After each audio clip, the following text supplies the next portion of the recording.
our sleep, how we can get better with our sleep by using some of the yogic techniques which have been tried and tested by people for millennia.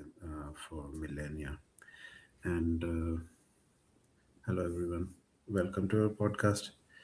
We're going to talk about something which a lot of us struggle about, and we don't always talk about it, but it's a very important part of our life. It's sleep.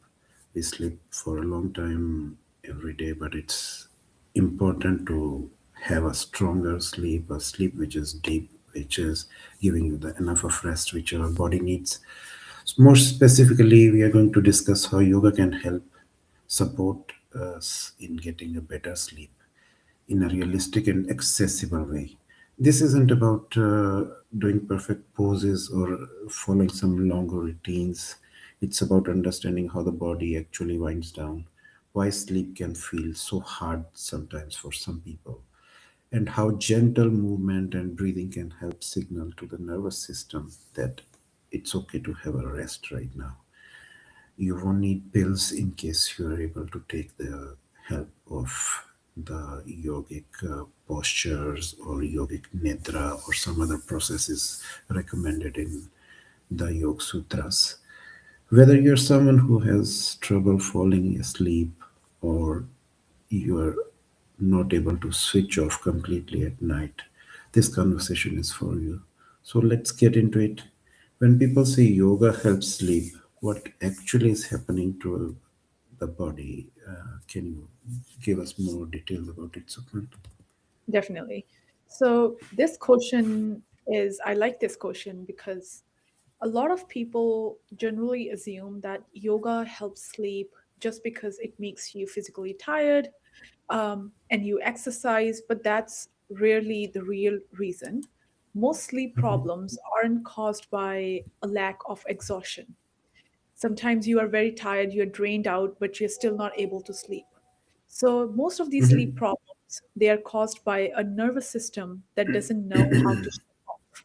It's your mind is awake. So you can be completely drained and you can still lie awake for hours. And what yoga does is it shifts your body out of this adrenaline rush, flight or fight mode, and it shifts it into a rest and digest mode.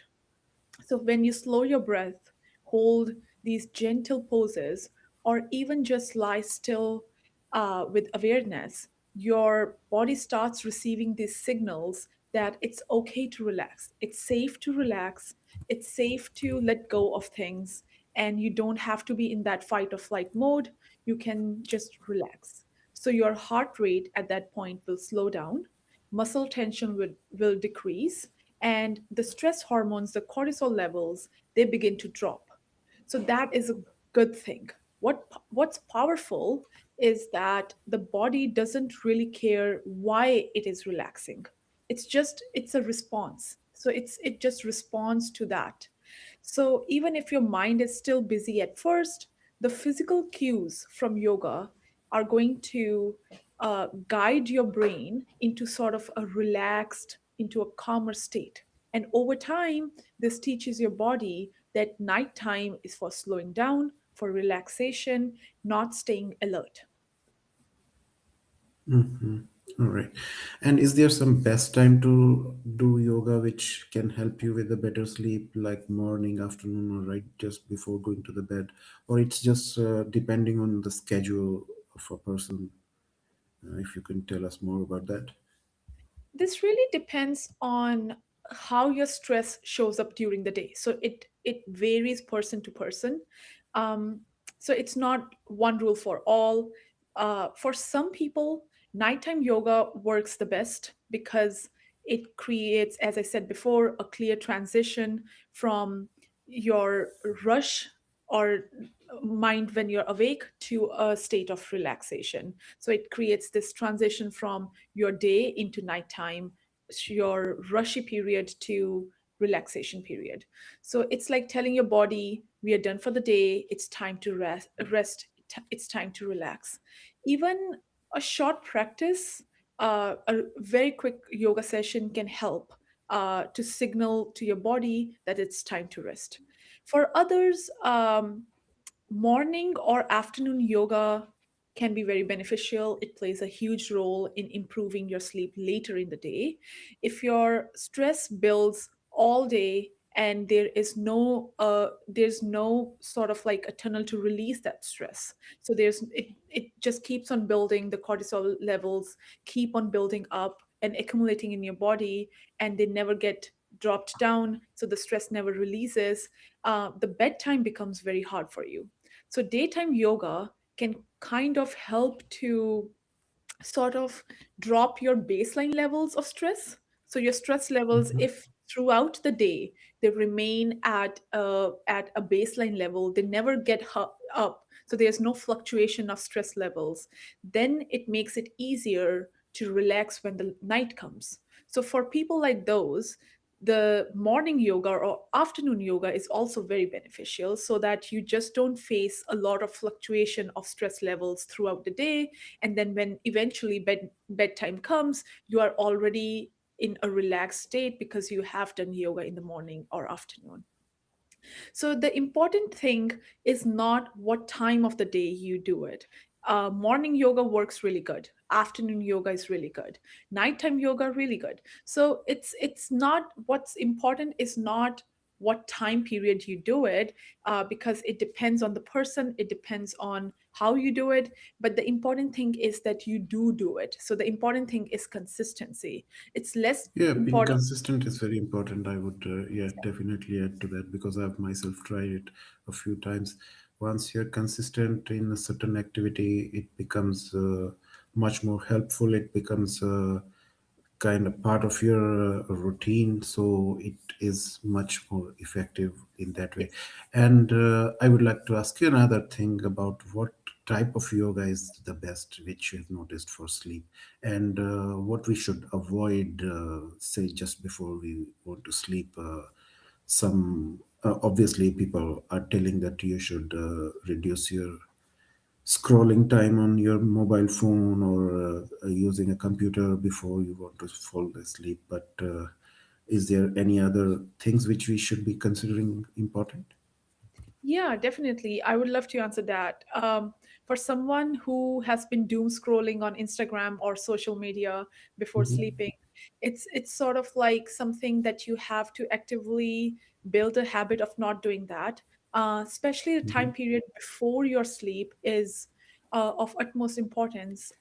And for sleep, if that time period before sleep is that of calm and relaxation, that is almost always better. So, restorative yoga, yin yoga, or yoga nidra are all great choices. These styles, they focus on longer holds, they don't require a lot of effort, and they promote deep Mm. relaxation. So, what you generally want to avoid at night is anything that acts as a stimulant for your brain.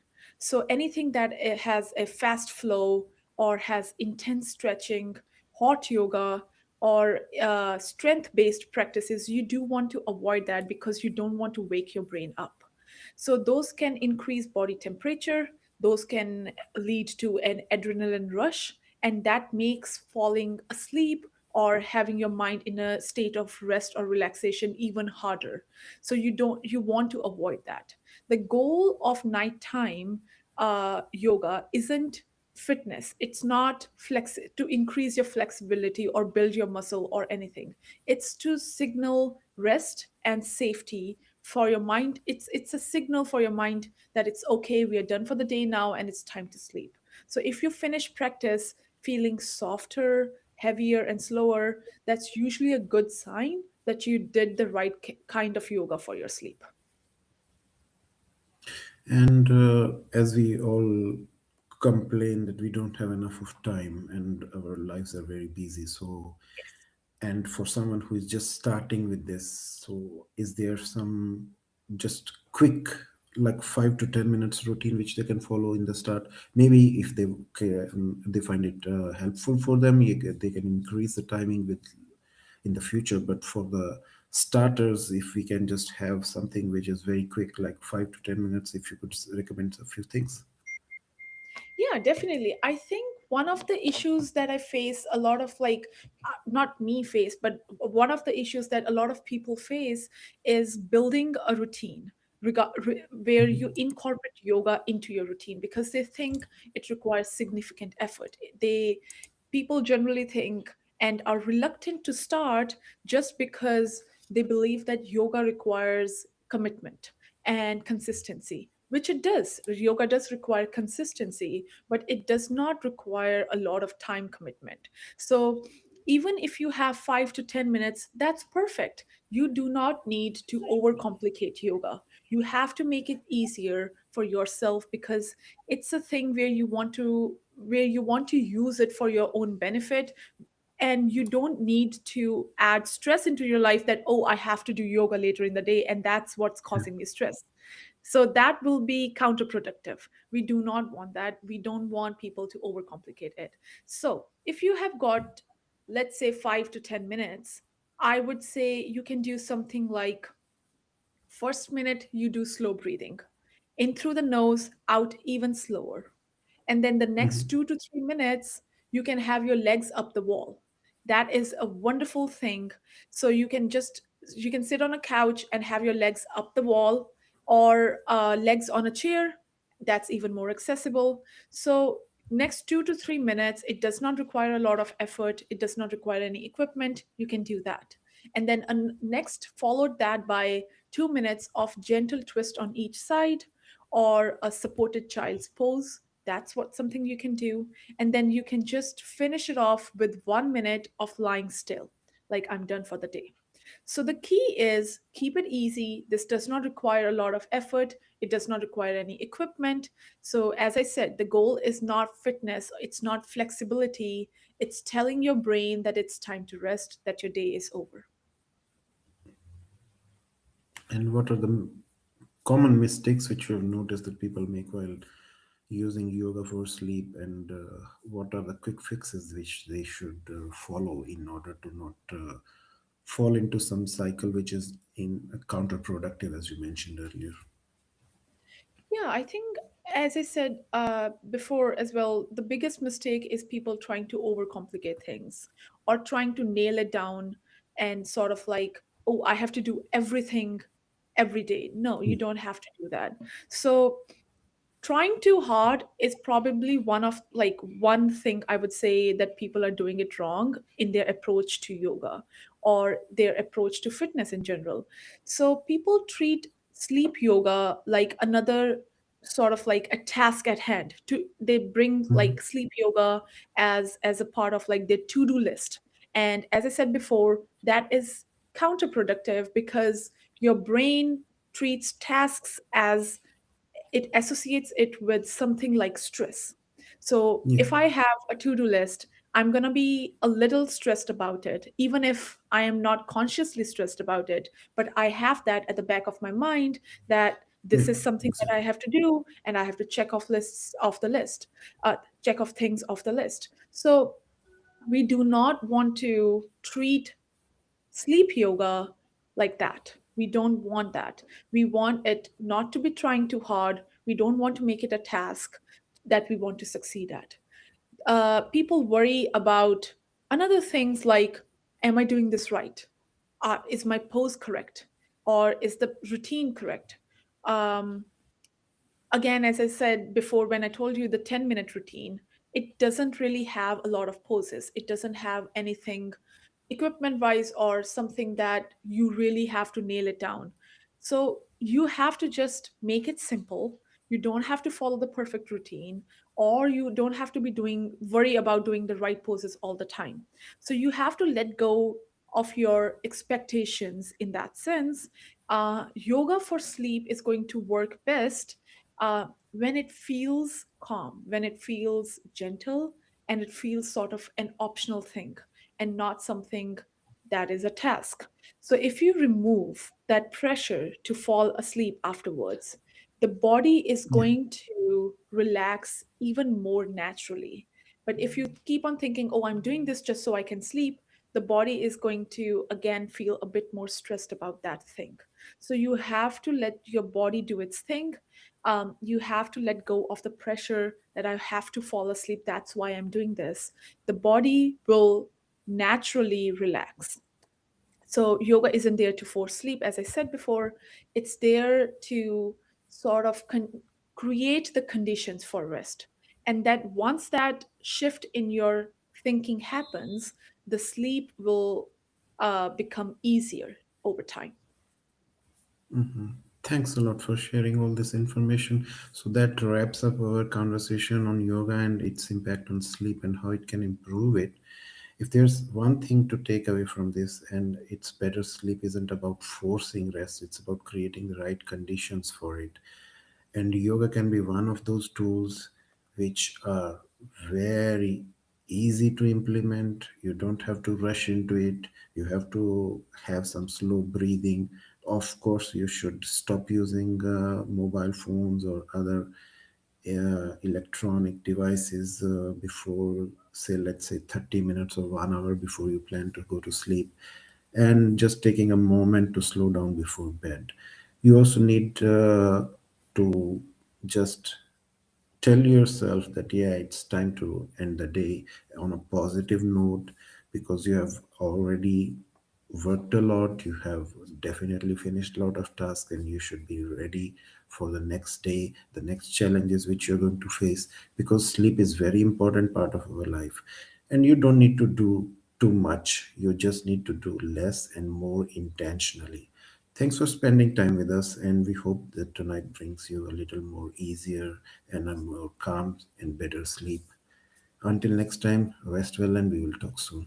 Thanks a lot, Sukman, for being a part of this. Thank you for We will having me. be with you in the next session. Thank you.